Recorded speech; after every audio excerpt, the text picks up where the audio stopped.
So, good morning from my side. My name is Antonio Monti. I'm director here at the Institute for Automation of Complex Power System, also group leader in Fraunhofer Center for Digital Energy. And I have the pleasure today to moderate the session on data space in the energy sector. And data space is a very important revolution, I would say, for the data management and impacting a lot in our sector, and is one of the pillars, according to the European Commission, of the Action Plan for Digitalization of Energy. So for that, I'm very happy here to start this session with a guest. We have Ferdinando Bosco from engineering, presenting OneNet connector, an open solution for implementing the energy data space. Ferdinando is in the research division of engineering, has been involved in many European projects dealing with the development of data space, so a key expert. Engineering in particular is involved in many developments, also in the fundamental software behind the European level data space. So we have just here a very interesting contribution directly from people involved deeply in this process. So please, Ferdinando, the floor is yours. Thank you, and good morning to everyone. It's a pleasure for me to be here today for presenting our solution for the data space. And I would like to thank you, everyone, for this opportunity, and in particular, Professor Monti, for inviting me today. As Professor Monti said, my name is Ferdinando Bosco. I'm a researcher at the engineering group, in particular in the energy utility division. I would like to start very briefly with an introduction about our research innovation group. I would like to focus on the goal that we have in our group, that is to accelerate the company market impact starting from the innovation and research project. Of course, we had a very strong interconnection with many international stakeholders, starting from university, academic and scientific, and also, of course, industrial company. And of course, all our results and all our outcomes are driven by the business unit of our company that support us to bring and exploit our result within the company. The research group in which I am part is the energy utility ones. From 2020, we are working on more than 40 projects in the energy domain with 33 million approximately of project value. And our goals and our topics are mainly related to big data and AI frameworks for smart grids. Of course, digital twin in terms of digital twin for smart building and also grids energy management. And what I would like to present today, the solution for trusted and secure energy data space. Among the different projects in which we are working on, I can mention EnerShare, TwinEU, Insema project, but also Interstore. And everything from the data space perspective started from OneNet project. The OneNet project is one of the biggest projects in which I worked on in the last year. More than 70 partners coordinated by Professor Monti from the Fifth Innovation Institute. In this project, we delivered our open source solution that is based on data space. That is a OneNet framework. OneNet framework that I will present today, in which I will present the architecture, the core, the centralized approach, and the evolution of the solution. Starting from the concept and the goal of the OneNet solution, we had the main goal to create the first European network for the electricity, leveraging on sharing data from the existing solution implemented by the energy stakeholder. So the idea was not to implement new platform, new tool, new services, but connect in a secure and trusted way the existing system.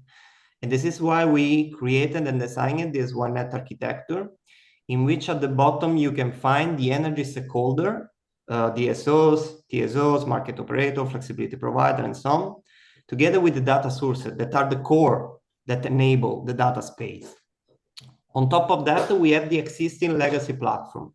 So we didn't create a new platform within OneNet, but we enabled the connection and the cooperation among the energy stakeholder and the energy platform for example, the SOS platform, market platform, or data exchange platform, enabling a fully decentralized peer-to-peer data exchange.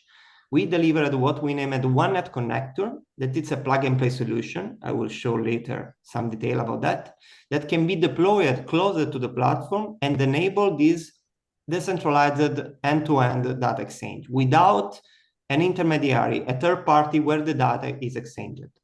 On top of that, we have the middleware that enable the some central and federated data space ecosystem feature, and some additional application, for example, the orchestration workbench for testing and evaluate the services based on data exchange, and the monitoring and analytics dashboard, a dashboard that enable the creation of dashboard based on data exchange and analytics of about the data. So now we'd like to focus more on the core of the OneNet solution, that is the middleware and connector. These two elements are crucial, of course, in our view for implementing the data space concept. We have the federated side, in which we have the OneNet middleware that manages some central feature that is mandatory for creating the data space ecosystem. In particular, we have identity management, where the data space participants can identify, authenticate, and authorize the data exchange. We have the data catalog management, in which the data provider can create and publish dataset, and the data consumer can discover the dataset existing in terms of categories, vocabularies, etc. Vocabularies, at this point, we can create also semantic annotation and description of the dataset created in the catalog, and the data provider can create a data policy for access on their own dataset.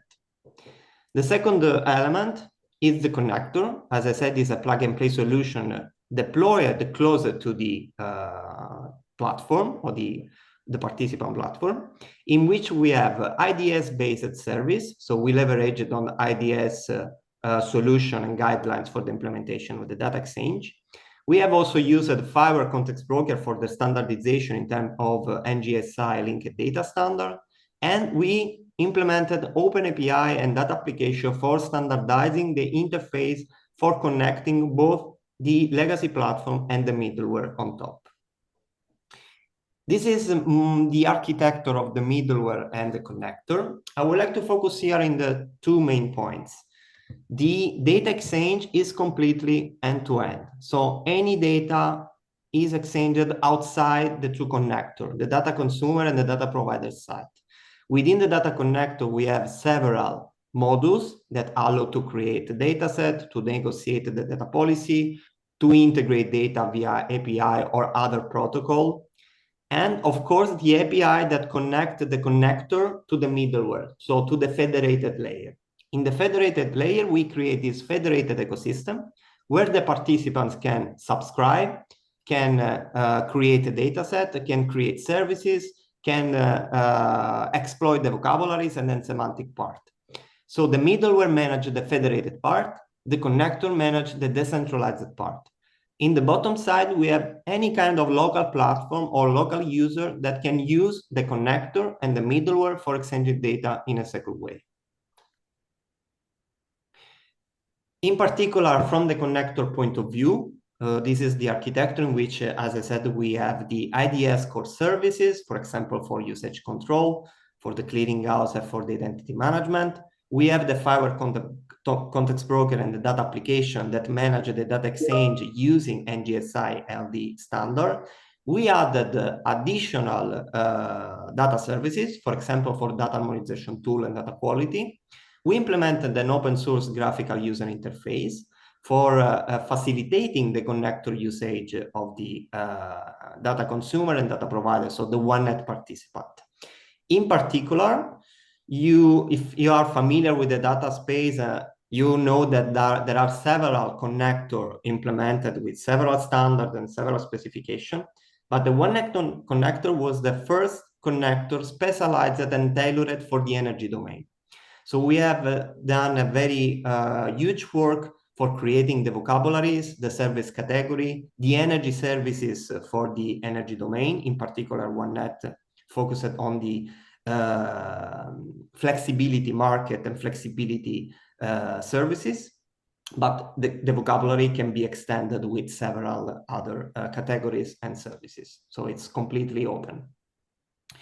Now, in the last phase, let's say, of our activities, and in the current project, because OneNet already is concluded, we are working on evolving, of course, the OneNet connector. So the OneNet connector is completely open source, but engineering is continually maintaining it and evolving it in several projects and in several activities. One of the main results that we achieved in TwinEU in couple of months ago is to evolve the OneNet implementing the data space protocol version of the connector. It's important to highlight that the data space protocol is crucial for creating interoperability among data spaces. We know that the data space is crucial for the European Commission, for the different countries, for the people, because it's important to create a secure and trusted ecosystem where exchange data. But there are several implementations of data space, both in the energy domain, but also cross-sector data space. So we need to create a standardized way for connecting data space. And under IDSA guidelines and Eclipse Foundation guidelines, the data space protocol was created and defined for creating interoperability across different data space. And the OneNet connector now is compliant with the 2024-1 version of the data space protocol. And now we are working on the latest version, that is the 2025. Now, in order to contextualize a little bit our works, I would like to share with you some possible use case that we actually tested in OneNet, and then some additional scenario that we already also tested in another project, that is Interstore, and some valorization case, because we would like also to emphasize which kind of benefits data provider can have exchanging or sharing data set in the OneNet ecosystem in order to bring some benefit to the entire energy domain. So first of all, the first use case that I would like to report was implemented in Cyprus in one of the pilot of the OneNet project, and enable the complete TSO-DSO coordination in Cyprus. In particular, the OneNet system, the OneNet connector middleware, but also the other application developed in the OneNet framework, enable the coordination between TSO, DSO, flexibility provider, prosumer, and market, connecting all the platform and all existing services that, thanks to OneNet system, are able to exchange data in a secure way and in a trusted way. So all the platforms were connected to the OneNet system through the OneNet connector and were able to exchange data. The second very interesting use case is a cross-country use case, because OneNet was designed to be tested and evaluated not only in a single country, but also cross-country for experimenting what we named the OneNet network for Europe. And we divided the project in 4 different clusters. And one of these clusters was the Western one, in which we have Portugal, Spain, and France. And in particular, I would like to show here the use case for implementing a pre-qualification cross-border. So in this scenario, the 3 countries are able to exchange data about the grid pre-qualification, so the resources pre-qualification, through the OneNet system. In this way, the flexibility provider are able to connect to a unique system, the OneNet system, and share and publish the data for the pre-qualification of the resources in a unique way through different countries. So in this case, for example, Portugal, Spain, and France. The third scenario use case that I reported here is was implemented in the Eastern cluster. So we have 4 different countries here, Slovenia, Czech Republic, Poland, and Hungary, in which they exchanged data through the OneNet system for creating an integral market platform. So they developed this integral market platform, sharing the data among 4 different countries, and enable this standardized data exchange among the system operator and the grid flexibility user in the 4 different countries, creating this market at cluster level, so not at country level. Within Interstore project, we implemented additional use cases. So with the evolution of the connector, we were able to create new vocabularies, new services, extending the services implemented in OneNet connector. And we were able to demonstrate 4 different use cases. First use case was for the smart grid management, in which we enhanced the efficiency and reliability of the power distribution network, including real-time monitoring data exchange. We used the NATS protocol and IEEE 2030.5 for the data exchange. So we created the new protocol, new communication protocol. We implemented new standard supported by the OneNet connector. The second use case for the energy consumption monitoring. So we exchanged data about energy usage partner in order to save and have a more efficient energy consumption. Integration of renewable energy resources. So we facilitated the integration of the renewable energy sources into the grid. And we also implemented an energy marketplace. Last but not least, in the Interstore, we also demonstrated how data provider can share data across the OneNet system for have some added value of their own data. For example, we have weather forecast for battery operator, in which we collected the battery operator data for an optimization of battery dispatch, data about EV charging and CO2 emission, in which we implemented a sort of collaborative gamification in terms of green EV charging ranking, PV generation profile of the prosumer in terms of, in a way to have a solar PV performance analysis, and battery operational data for observation and comparison, probably in this case for having anomaly detection of the battery storage system. So I would like to conclude with the story of the OneNet connector, because as I said, we started from OneNet, in which we implemented what we named the OneNet 1.0, the first stable version released at open source, in which we have the fully decentralized data space framework implemented using IDS and firewall standard, and we customized the data space concept in the energy context. We evolved the OneNet connector and the framework in Interstore and NShare. Here, for example, we integrated the first version of graphical user interface, completely open source. We implemented the blockchain transaction authorization system for having a logging of the transaction certified into the blockchain. We also implemented the push mechanism, so the integration of external application, not only in pull mechanism. And we integrated IEEE 2030.5 standard with NATS protocol.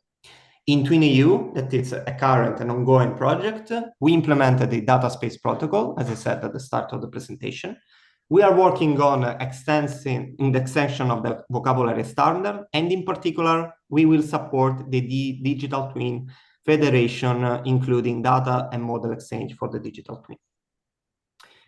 Of course, this is the status of the connector, but we are continually working on the evolution of this solution. First of all, we strongly believe in the open source approach, so we are submitting the open source framework within the LFE, Linux Foundation for Energy. We are extending the vocabulary in terms of both standard data model and categories. We will support additional communication protocol, for example, for real-time communication. We are working on in the Insieme project, that is the project that is in charge of creating the first common European energy data space. And thanks to the data space protocol, we would like to extend the OneNet connector in order to support also the cross-sector data space. And it's all from my side. Thank you very much. Thank you very much, Ferdinando. Is it possible for you to stay for the session so we do all these questions at the end, because they will fit very well also for the following presentation? Sure, Okay. No problem. Thank you very much. See you later. Then we can move to the second presentation. We have now Katharina Wehrmeister. She is an assistant in my institute, but also part of my group in Fraunhofer, and she will talk about breaking silos, building bridges, the role of data space in the digital energy landscape. Katharina? Thank you. Oh, wait a Thank you. second until we can see the slide. Yeah, as Professor Monti said, my name is Katharina Wehrmeister, and I will be talking about the role of data spaces in the digital energy landscape. So basically, providing some context to what we just heard from Ferdinando about the OneNet connector and middleware. This is not working. Stefan? So I cannot, or can I use this? So basically, first we'll just have an introduction of why data spaces in the energy transition are being pursued, and go back to some basic data space structure because that is relevant to the ongoing research and vision that we're working on at ACS, but also at Fraunhofer Group for Digital Energy, where I'm also working as well. So starting with some basics, stuff we already heard from my colleagues' presentations earlier, we have some changes going on in the energy domain.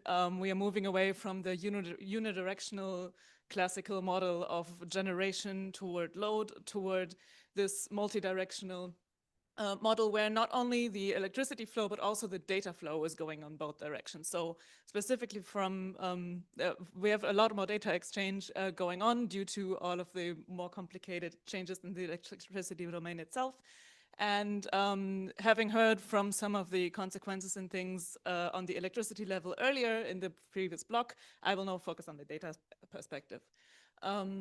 Some reasons why, some things that are going on and that make the data exchange so relevant are three main pillars, basically, but we will go into more specific details later. One is just the grid management, system safety, and reliability. The system is getting way more complicated, and there are many more components that need to be controlled and managed, and there's a need for quick but also reliable and secure data exchange here. Same goes for sector coupling.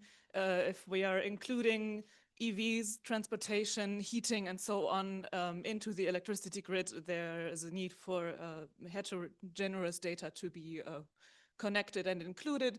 And of course, security is becoming an increasing issue where we have way more data exchange just because the system is getting more complicated and decentralized.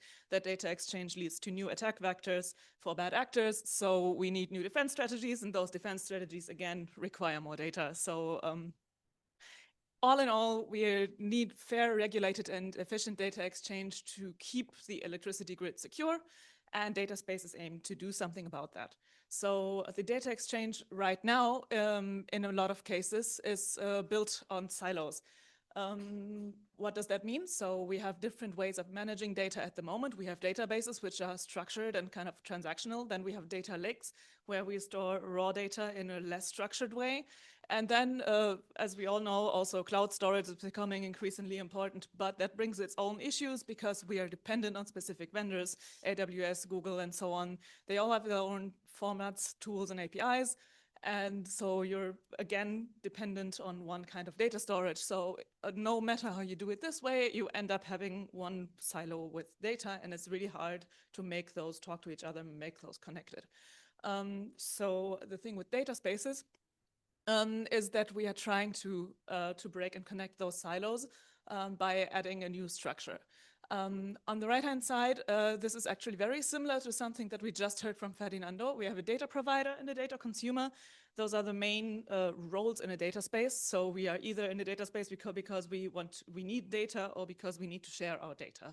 The third new relevant role in a data space is the so-called federator, which only connects with both of them on the basis of metadata. So the actual payload data exchange only happens between the data provider and data consumer. So in what we just heard from Ferdinando, in the example of the OneNet system, the federator would be the OneNet middleware.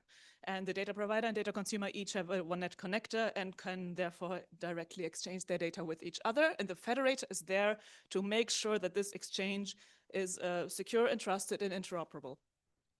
So basically we have a data plane and a control plane that are both have to be managed. So this basic system of 3 components can get increasingly complicated with time. So you either have a closed ecosystem, or you have where you have one federator only dealing with these exact participants, or you have an open ecosystem. And we are moving toward a federation where we have different federators that talk to each other. This is where the data space protocol comes into play, that also Ferdinando already mentioned, that makes it possible for different federated, different data spaces to be able to connect. On to the current kind of state, you can see this is quite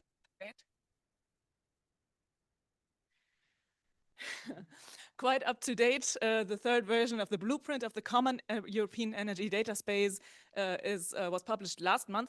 On the right-hand side, you can see some projects that are involved in creating this blueprint toward this so-called SEEDS, Common European Energy Data Space. You will recognize INTNET, NRShare, Eddie also some finished and some ongoing projects. And basically, the goal is to have one common European energy data space that doesn't make the individual participants switch their way of using their own data, but lets them keep their platforms and then connect with each other through data space connectors. So this could, for example, be a OneNet connector. It could also be a different one. And they can all talk to each other and use the common middleware, the common federator, the federated middleware layer. So you could have different, for example, middlewares up there to make this exchange possible. So at the bottom here, you have the different data endpoints. Each participant, DSO, TSO, what have you, has their own hardware and individual endpoints.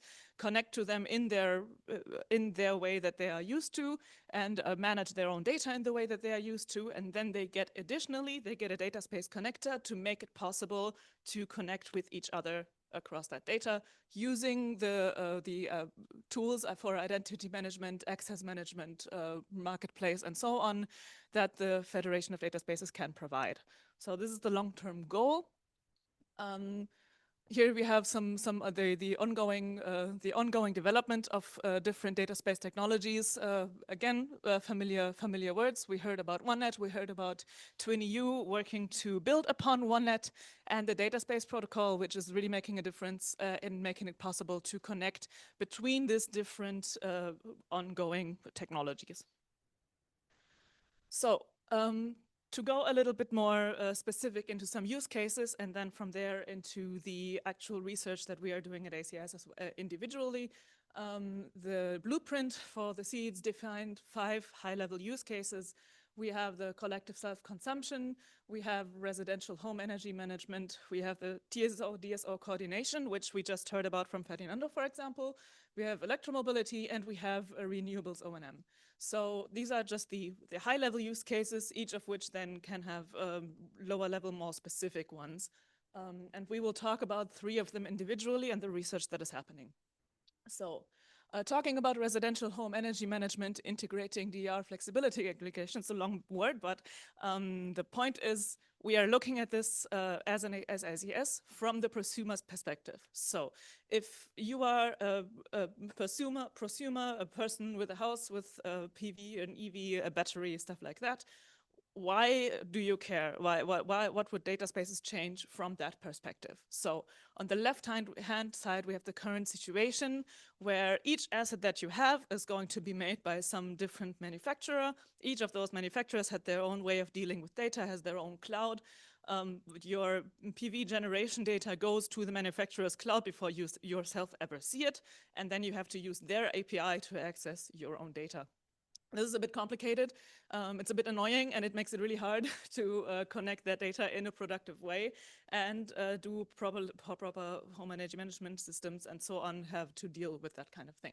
So the long-term goal, the big vision, is on the right-hand side, where you would have your assets for yourself and then first have interoperability provision that makes it possible to collect that data to yourself and connect it yourself, and have it all in one place. And then you'd have a data space connector and be able to share that data with the participants that you wish. So for example, if there's a service for forecasting or a service that tells you what will your energy cost be based on your consumption and so on, you could share that data with that service and get back the results via your data space connector.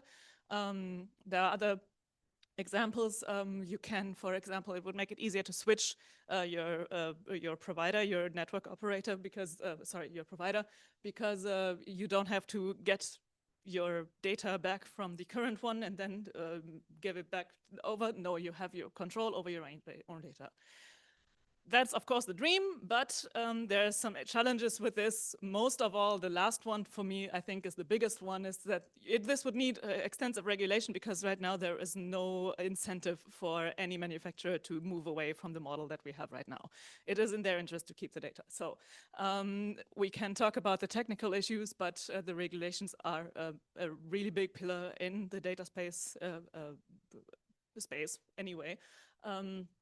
The other thing is usability. So it adds complexity, at least perceived complexity. One of the big benefits of a data space is actually that you don't have to manage so many endpoints. You can set it up once and then you have your one station from where you can share your data if you want.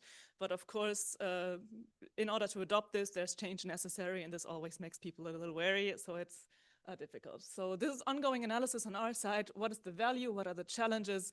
And how can we get closer to this goal? Looking at another use case from the SEEDS use cases, the renewables operation and management optimization. One of the issues with the current way data spaces are done is that the data exchange, the payload data exchange, relies on HTTP secure exchanges. This works well for conventional consumer-producer data flows, but there are some crucial use cases that have extensive needs regarding latency and bandwidth. So if you're doing a digital twin, for example, TwinEU is an example, you will need much quicker exchange. You will have real-time use cases. And protocols for real-time exchange, of course, exist, but they're not currently connected with the ongoing data space technologies. So this is an ongoing effort towards standardization for real-time exchange in data spaces. This is part of work that is being done at ACS to then also be used in TwinEU for that exact point. The goal being, you recognize now the data plane and the control plane, to have the exchange on the data plane be based on real-time protocols that exist, and then have the control plane still work with the data space. This is ongoing. There's currently a proof of concept all going on. The API you can see here is the most crucial element of this, to make it possible to still properly control this data exchange over the real-time protocol, to still have full security that that exchange is in accordance with the things that are agreed upon in the contracts in the data space, is a challenge and an ongoing vision. Last but not least, we look at something that is a demonstrator that we're working on at ACS, just to have our own little test bed. So on the right-hand side, you have again the seeds structure, and you can see we took just the minimum viable part of it, saying, okay, we will have two platforms, X and Y, and they will have a data space connector, in our case, currently the OneNet connector, talking to a minimal version of a middleware that only goes for identity management and some other very necessary parts. We are skipping access control and stuff like that, because we want to make it possible to just integrate and test institute technologies with data space connectors to further our research at the institute itself. So in the initial version right now, we're using it to request machine learning forecasts for a simulated microgrid. And the goal is then to experiment with different connectors and small use cases and analyze what adds complexity, where is it actually helpful, and make sure that the things that we are developing are useful for real life applications. Finally, just one more important project that needs to be mentioned is the Insiemo project, which you already also heard about. It's a very big one that started this year and will run until 2028. And this project aims to go a big step towards the implementation of the Common European Energy Data Space, and has use cases, has pilots that will also test that. And is moving from this blueprint to actual implementation. Yes. So in conclusion, data spaces in the energy domain have a long list of benefits and a long list of challenges, but we are confident that we can work those out. And specifically in the European project landscape, they are a big factor, and the European Commission has funded a wide array of projects and is aiming to move toward large-scale adoption for the reasons that we just heard. Thank you. Thank you, Katharina. And we'll have as anticipated question at the end of the session, but now I would like to invite the third speaker. So we have Junsong Du. He is from the Institute for Energy Efficient Building Indoor Climate, so from the chair, Professor Müller. And he will talk about data spaces for district heating systems, enabling sustainable urban energy through secure data sharing. Well, I hope in the online room you can see my screen, and hello everyone in the meeting room. It is my great honor to present you some of our research currently going on the topic using data space for district heating systems. So in the about more or less 20 minutes later, I will first outline the challenges we have in the district heating, and after that I will talk about how we use data space in this use case. And at the end, I will conclude my presentation with a short demonstration and hopefully to bring these ideas to life. So So our research starts with the fact that district heating is a very important part in the urban energy systems. For example, in Aachen alone, 14% of the heat energy is covered by the district heating, and I believe this number is only continuing growing. And however, this district heating format has gone through a long developing journey. In the very early stage, where we called traditional district heating, the infrastructure is really centralized, and it is focused on supplying to passive customers. So the customers in this case are mainly treated as a black box. Whatever and whenever they have energy demands, it will be supplied. In the next stage, the modernized district heating, we introduce more energy efficiency and partially automation systems into the whole system network. And however, it does not change the one-way operational models that said the demand side and the supply side are still mostly decoupled. So in today, our vision, the new trends focuses more on sustainability. That means we want to operate our systems on lower temperature level with more flexibility and integrate more and more renewable energy sources, especially the industrial waste heat. And the key to unlock all these visions is the digitalization. So digitalization, we first of all required capturing vast amount of data. And for example, in the systems, we have the building size, the system operation size, substations, house station, and so on. After collecting all this data, they have to be used in an integrated way. Well, this means that we have to start from the bottom for digitization. That means we need to build up the data infrastructure, first of all, for every part of the systems. For that, in the past, we have spent a lot of effort in the M5G project, where we developed, based on the open source fiber framework, one IoT platform, which we use it to help digitalize different, let's say, legacy systems. So this open source IoT platform provides standardized data schemas for structured data storage and standardized APIs for easy data accessing and straightforward data exchange. And also, this platform provides semantic data models that can help representing the relational data or relational information between physical entities. And last but not least, it provides various device interfaces to connect different field devices. Yeah, Within the N5G research network, we have worked with a lot of pilot projects. Each of them have their own focus among all the district heating. And it is not an easy task, but we managed to make this platform work well in each individual use cases. However, we realize now it is not enough to only set up the individual data infrastructures, because the data is still isolated and the data will only have its value when we use it, as I said, in an integrated way. So we have still see some challenges. First of all, the integration and interoperability issues.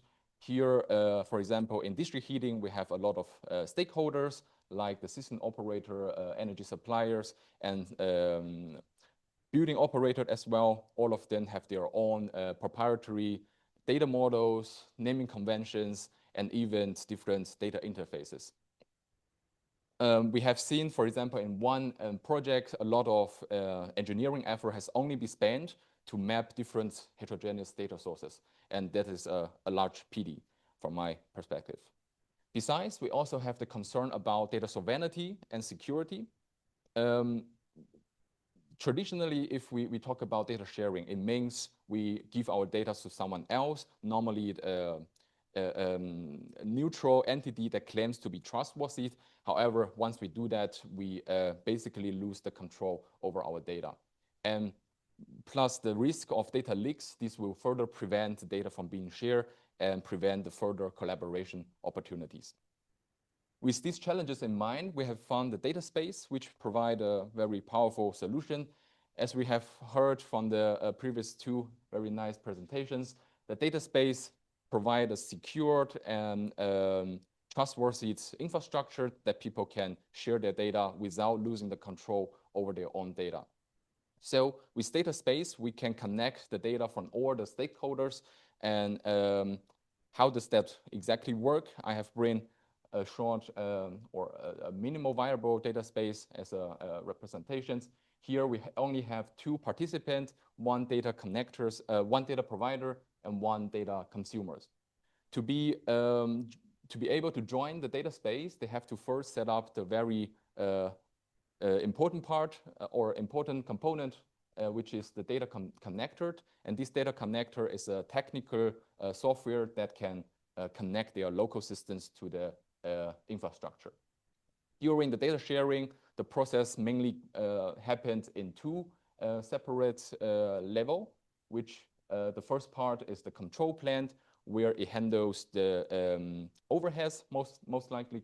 And in this layer, participant can discover and public the data sets and negotiate contract with other participants. And also the identities of the participant can be verified. At what's also very important is that the transactions that has been gone will be systematically recorded. So after handling all these overheads, the data plane can then trigger data transferred from point A to point B in a secure way. Normally, the data plane will wait for the decision that has been made in the control plane, whether all the policy has been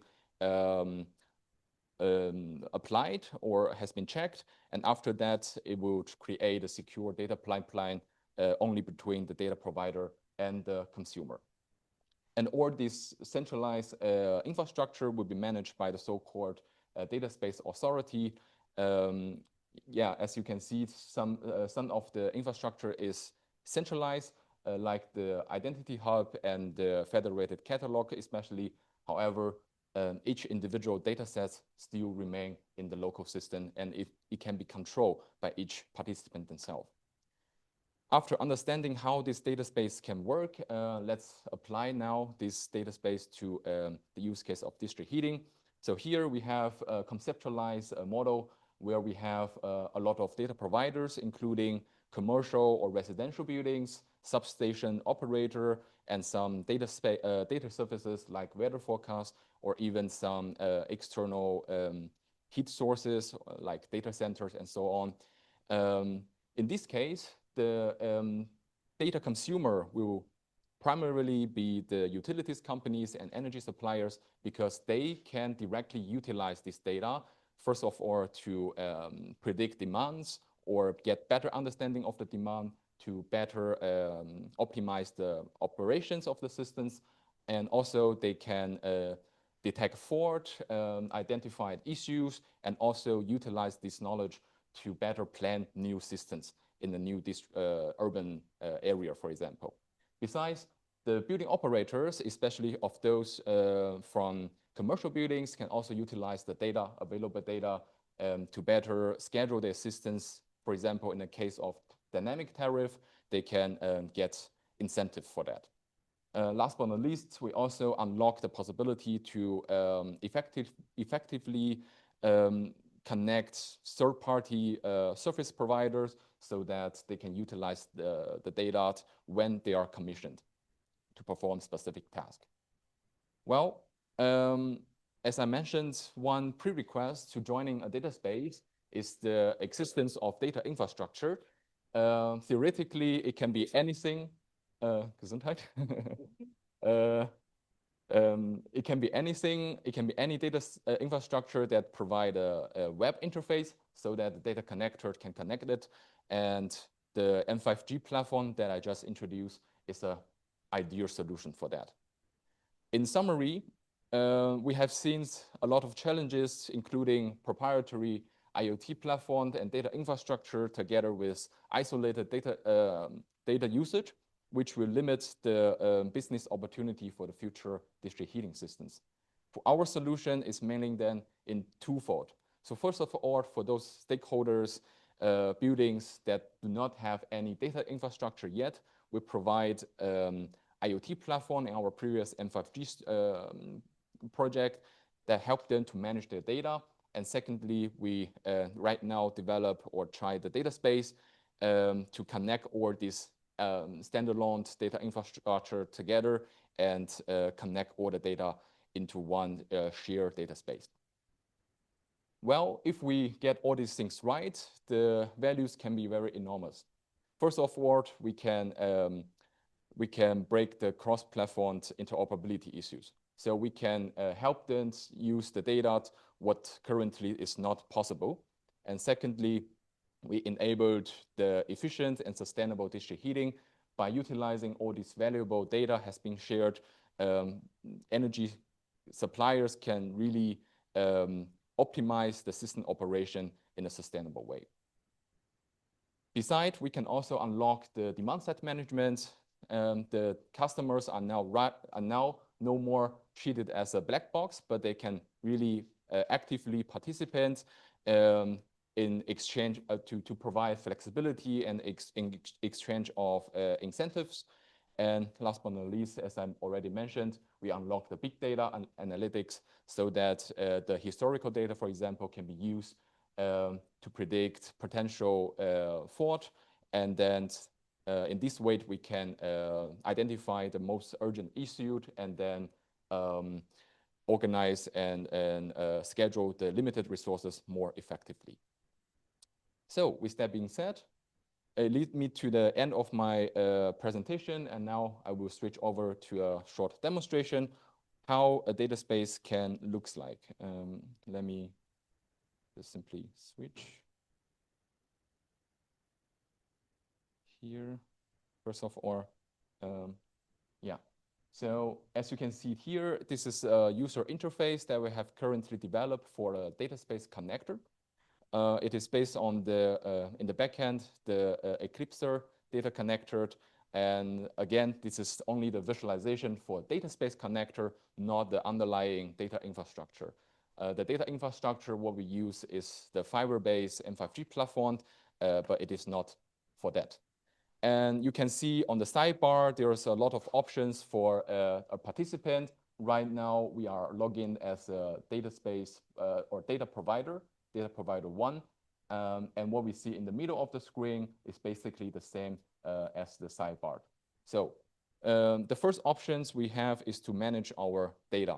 So in the asset, we can register our local data sets to the data connector so that if we want to share it, we can do that. And after that, we can have these contract definitions where we can define the policy or apply policies to the registered data set, like who can discover these data sets and who can finally access these data sets. And the policies will be separately defined. I will show you later as well. And after we have registered and defined the policy or apply the policy for one data set, this data set will occur in the catalog, which can be found also by other participants.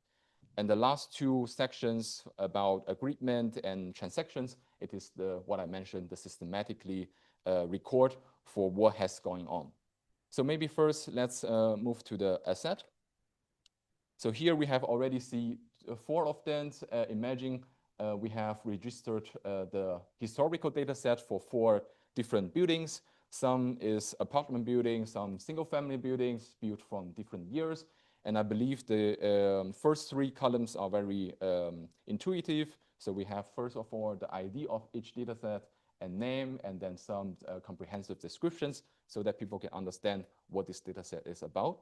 I need to expand a little bit more about the last URL, the space URL. This is basically the address that we can find the data set in our local systems. In this case, we are using, as I said, a fiber-based N5G platform.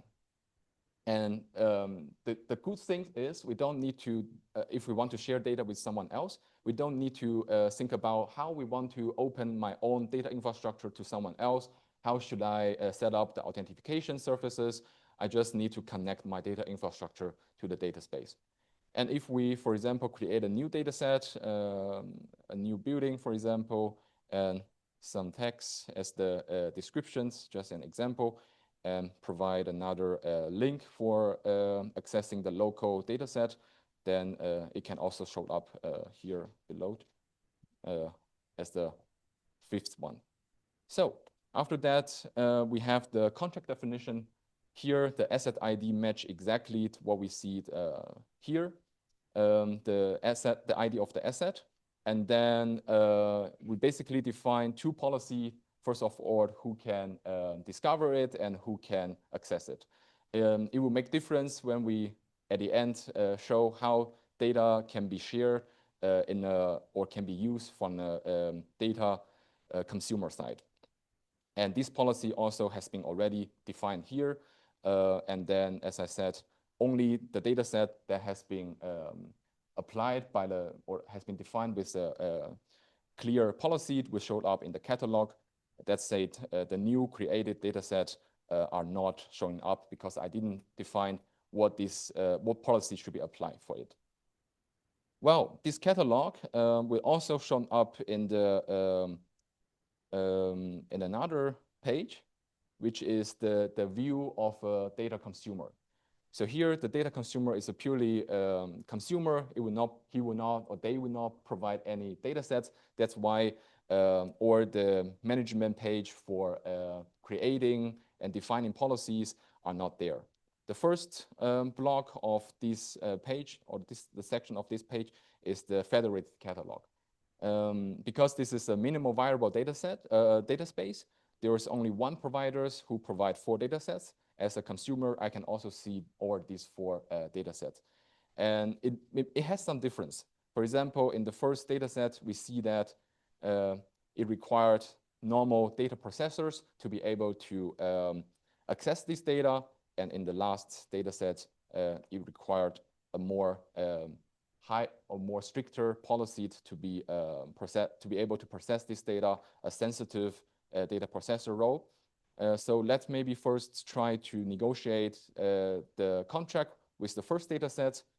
It will take a while, but everything will happen and handled by the data space connector. And if this is finished, then we see a finalize. And after that, we can start the data transfer. Hopefully, it will react soon. Yeah, and then we can download the data. This create a secure pipeline between the consumer and the provider. I will save it, whatever, and then click it. As you can see, this is the data we have downloaded. It is a historical data of the consumer of their energy usage. But I will not go that deep into that. And then switch back to the consumer page. Now, if we want to negotiate the other one, the sensitive one, for that, we don't have the correct road, so that the data negotiation will be terminated. With this is only the very simple demonstration, but with this, we can make sure that only the allowed and wanted data consumer can access the data. So after that, we can see that we just have two data negotiation. One has been one has been finalized and agreed, and one has been terminated. And after that, we can see in the transactions record, we also have one successful data transactions has been going on, and the same things can also be seen by the data provider. So here we have seen that we just successfully transferred our data to one data consumer. And after having that, this is the technical implementation for data sharing. And besides, the business part and the organization part can leave to the participant themselves, but I will not go that deep into that. With that being said, I'm finished with my demonstrations, and then I have shown you how we have set up our data infrastructure with a fiber-based data platform, and after that, connect this platform, the data, into the data space. And thank you. Thank you for the presentation, and we have about 20 minutes, if I'm not wrong, for questions. So if also the two presenters could be here, and maybe we can start with the online question. The first one I can see related to this session says, could you elaborate on how Edge IoT data spaces are positioned compared to the Energy Data X initiative, and whether the ongoing discussion around the Data Hub consultation MABIS have been taken into account? I don't know if one of you, Yeah, I'm working on Edge IoT, so I guess the question is for me.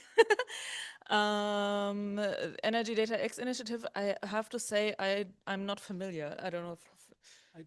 Yeah, this is it's a German initiative in which Fraunhofer, not us, but Fraunhofer EA is involved. So I may say a quick answer is that Fraunhofer EA, I mean, the Fraunhofer is acting as bridge for those initiatives. And so, yeah, we are aware. I think at the end, it deals with what kind of connectors is used. And I think in Edge IoT, they are testing with more than one connector, the data space. So the good news is that the IDSA is making all this connector interoperable. And so it's irrelevant at the end as long as people agree to work on the IDSA standard. So OneNet is one IDSA standard. Also in the presentation for Katharina, you mentioned the Eclipse, which I think is the one using the DataX, if I'm not wrong, is IDSA for sure. IDSA is a partner in the project, as far as I know. So that is creating an ecosystem of possible connectors that can work together, and they may support different use cases. I think the user have the choice, and maybe we will never come to a point where we have a single connector, in my view, because different connectors will support different protocols, but they will be interoperable. That's what is important. Maybe I made the answer too long, but I hope I covered the doubt. I have a second question that I can see from the online participant is about market dynamics can influence the stability of the grid. Oops, it disappeared. Is the data rate sufficiently high and control dynamically stable to avoid blackouts like the one in Spain, Portugal, and France? Is anybody willing to answer? I don't know, even including Ferdinando, if you're still online. Yes, I'm here. I have a comment about that. Maybe you can integrate from your point of view. Of course, the facilitation that the data space can bring is to favorite the data exchange. Also in this urgent case, because if you have agreed that you can exchange easily data using data space in different country, you are able to have this data available in case of urgency, like the blackout, for example. So the data space, of course, is not the solution, the complete solution for the management, the optimization that need to solve the blackout, for example, but can be an enabler for favorite the exchange of data in case you need the data already available. So if you are using data space, you can access the data immediately, for example, if the data set are available. And this can facilitate also solving this issue. This is my point of view. So the data space is an enabler or can facilitate this kind of approach, of course. Yeah, I think maybe adding, I can say data space facilitate, as any other data mechanism, the transparency of the grid operations. So in that sense, they help. In relation to market, you saw some example here, but those are market happening maybe the day before, or so completely decoupled from the grid operation. They are not directly affecting in real time. When we come to critical situations like what happened in Spain, is more has to do with ancillary services, so that things are services the grid operator can access automatically by a previous agreement. And in that respect, don't think market should interfere in this respect. So that's totally under responsibility of the grid operator to do it, and they have the power to do it. I think they are decoupled.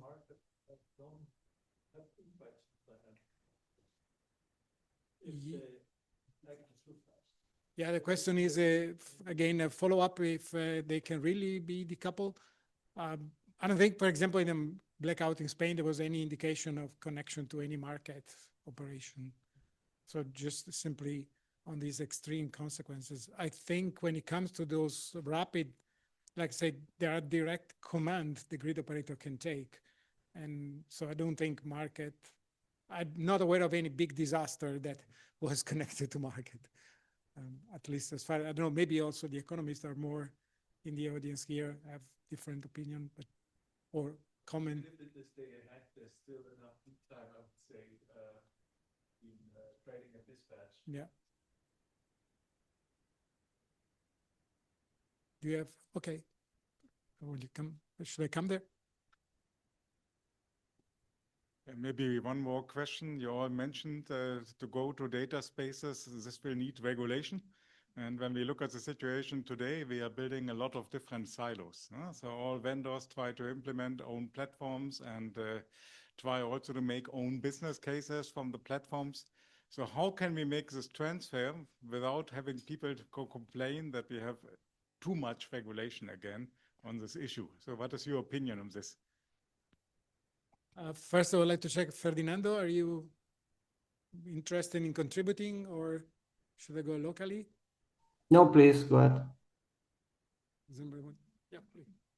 Yeah, so I agree that that's an issue, but I think the pitch kind of is that there's also a lot of business cases and a lot of opportunity, also economic opportunity, that gets freed up when this data can properly be used and properly be shared. So there are business cases that that emerge from this new infrastructure.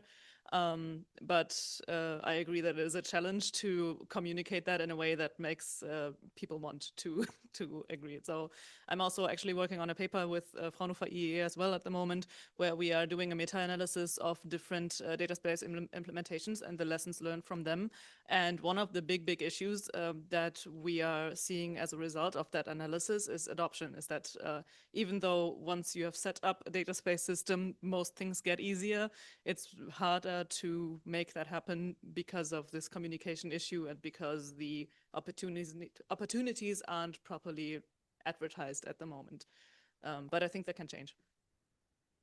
Yeah, but it's a well-known problem. The balancing between regulation that puts some standards in and keeping the innovation. I think this is currently the main task of a working group where I'm happy to be a member, which is called D4E, Data for Energy. The European Commission has been working since January on defining what is really needed for regulation, and they split the work in two phases. One is basically completed in identifying the key use cases that will promote the use of data spaces. And the second that is running now, we have an upcoming meeting in Berlin because the German government has been one of the major players coming from the use case of bidirectional charging. So there was a task force set by the Minister of Economics of Germany that became part completely in the D4E activity. And I think in this second phase, it will be exactly about regulation. What do we need to make sure that data space will happen? And in my perspective right now is a sort of chicken and egg. You have data space because there are data, and people go to a data space because there are data. But if there are no data, they don't go to the data space. You know, so that's a typical issue of a new technology. We hope in Fraunhofer we are working in this insieme, which is massive, and that should promote a first market, because the idea is to have a market of data and real data economy, but needs to come to a certain level to become reality. I hope you can hear me. Yes. I think the regulation sure can force the further development of data space, but we have seen, so we have some interview with some different domain experts that also work with data sharing or data space, like from the healthcare domain and the automotive domain. They really have the need to share data. Otherwise, they have to, for example, in one clinic, you want to share the data with another 3 clinic. You have to make their identities of their employees into your system, which is a very big pain. So for that, I think the needs just natively grow. And then if we can start first for this use case, for this domain, then it will prove the value of the data space. So not necessarily being forced by the regulation, I think. Is there any other question locally? Otherwise, maybe I have a question for you, Ferdinando. Knowing that engineering is also involved in other sectors for the data space, how is, in your view, energy positioned compared to other sectors? Are we tracking behind? Are we in good shape? Are we leading? What's your feeling about it? Thank you for the question. I think energy domain is one of the most active from data space perspective. Probably the most promising is the manufacturing domain, the industry domain, that it's, I think, was the first to start to think about the concept of data space. But we had several activity and proposal in this phase about other contexts, for example, water management, smart city, media and telco. There are a lot of domains that are entering now because everyone has the need to exchange data. And in any context, in all of the contexts, there is the need to exchange data in a trusted way. And a lot of people now believe that data space can be the solution. So I think the energy domain is one of the most in advance compared to other, because we have a lot of work done so far. We have a lot of blueprints. We have a lot of connector. We have a lot of standardization on that. So I think we are very close, thanks also to the concept of common European energy data space, to define a first real data space working for energy. So I'm very confident about that. Just to add to that, there's also, if there's more interest, there is the IDSA Data Space Radar, which is a website where you can, where they show visualized which kind of data spaces are being implemented and which phase they are in, and you can filter by domain and can see, like in the energy domain, which technologies are being used. They have a map where you can see where in the world it's being used. So just in case somebody's interested, IDSA Data Space Radar is really interesting for that. And also to build on what Ferdinando said in that same analysis paper that we did see a lot of healthcare related stuff as well. So a big chunk of papers on data space use and data space implementation is coming from the healthcare sector, exactly for the reasons that you earlier mentioned. Yeah.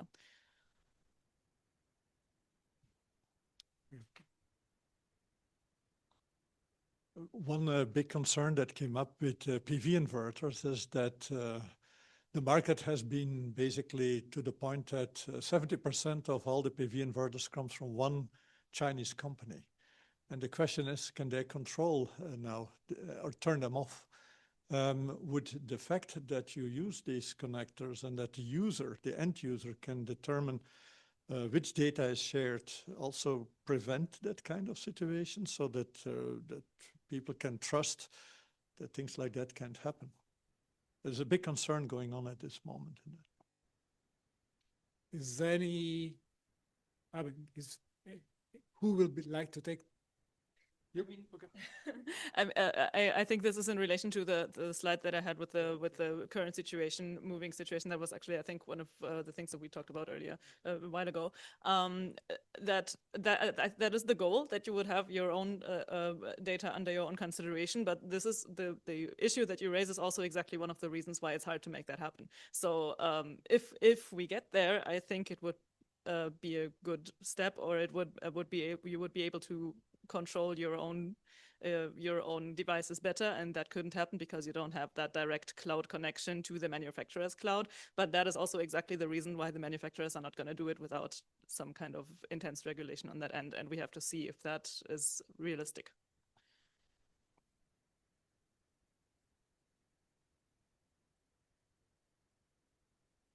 Thank you. It's a question to Junsong Du. Now, I understand that it will be difficult to implement your system because, yeah, you need to involve everyone, you need to collect the data, there is no regulation and so on. But from a research perspective, what do you think are the obstacles that you will encounter when you try to implement the system? What is the actual work that you are going to do? Yeah, that's a very good question. I think data space right now, it is a scaling up framework for all the things that has been already mature enough and possible. So along developing data space, I don't think it is a research problem. And in our case, we are more seeing some challenges like the semantic interoperability issues, like within the data space, you could name your heating systems, your substation, your house station in a different way, even though for the same data point. But for that, the data space will not naturally guarantee you a solution for being harmonized. So we are currently working on using semantic technologies to do that. I think this could be one very potential research directions. But as I said, I believe I'm not the one who developed data space, but as what I have already seen, data space is a scaling up framework that has, of all the technology that has already been possible. But I think in that respect, the electrical sector is a bit ahead because of international coordination. So in terms of semantics, we have, when it comes to grids, I would say there is no competition or discussion. There is only common information model.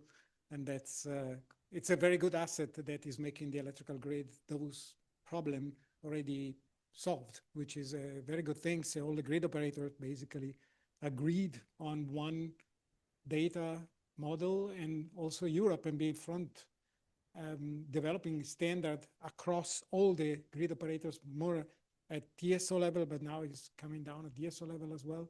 So I think in that respect, the electrical infrastructure is well prepared in terms of semantics. But then when we got behind the meter, then we enter in a big disaster. I would say that's where he was referring to, I would say.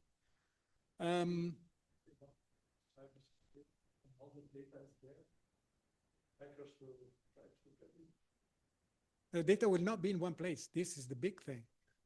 This is the big thing of data space, is not about building those data lakes where you go there and you get everything, but to have isolated data storage and data staying with the owners. This is where it's revolutionary. And what that means physically, there's always a difference in IT system between conceptual and physical. But the idea is to avoid big concentration of data and to federate different repositories.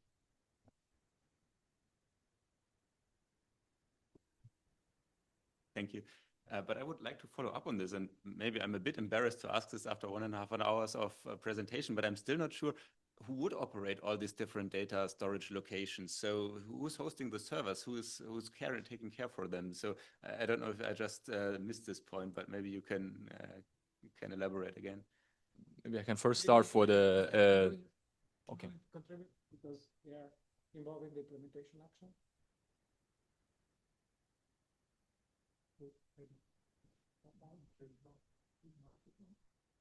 Ferdinando, are you still there? You're on mute.